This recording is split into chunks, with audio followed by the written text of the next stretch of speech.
And if preeclampsia is left untreated and not prevented, it may result to eclampsia. And eclampsia will causes or characterized with seizure.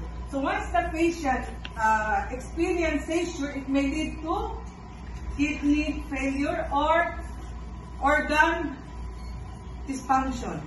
Clear? Clear. It may lead to eclampsia, and eclampsia characterized with seizure. Seizure may result to damage of kidney and other organs. Okay? Antihypertensive drugs in preeclampsia is only to control the blood pressure.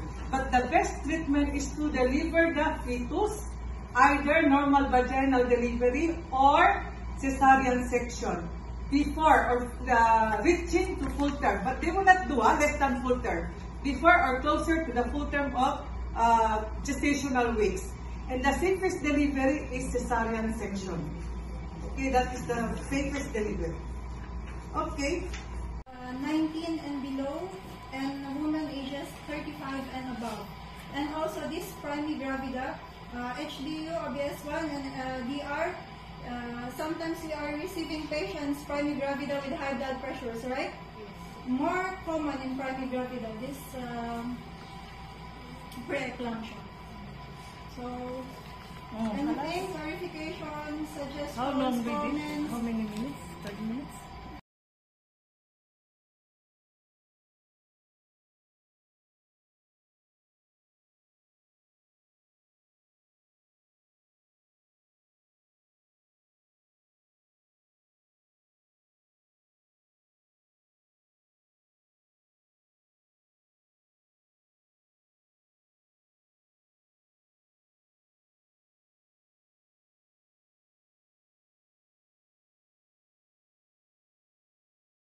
To 40 to 80 mg according to the effect of the blood pressure.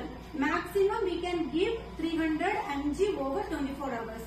But in case the patient has any contraindication, the patient has any history of asthma, heart damage, as evidenced by edema and headache. Sometimes the patient complains headache, severe headache. Then what is the tissue coefficient? It's a normal. The tissue coefficient is a insufficient blood flow, decreased oxygen or nutrients on a cellular level. Then the first, what's the outcome? The patient will be able to maintain adequate blood pressure within acceptable limits and maintain the tissue coefficient. Then what are the intervention for the ineffective tissue coefficient? First, of course, monitor the blood pressure. Monitor the blood pressure. Regular monitoring of the blood pressure is essential for identifying the effect or organ functioning. So what about uteroplacental perfusion? We mentioned all. Uteroplacental perfusion from obvious side. OT. DR. Yan the DR. Always happening in the DR. When you put the CTG. What is uteroplacental perfusion? There is deceleration of the CTG. Okay, it is related because what? There is Because of high problem in oxygen supply to the placenta. It is related. That is the risk. It may result to fetal distress when there is less oxygen supply to the placenta. And the placenta is the one supplying the oxygen to the fetus. Understood? It's clear. Okay. What about,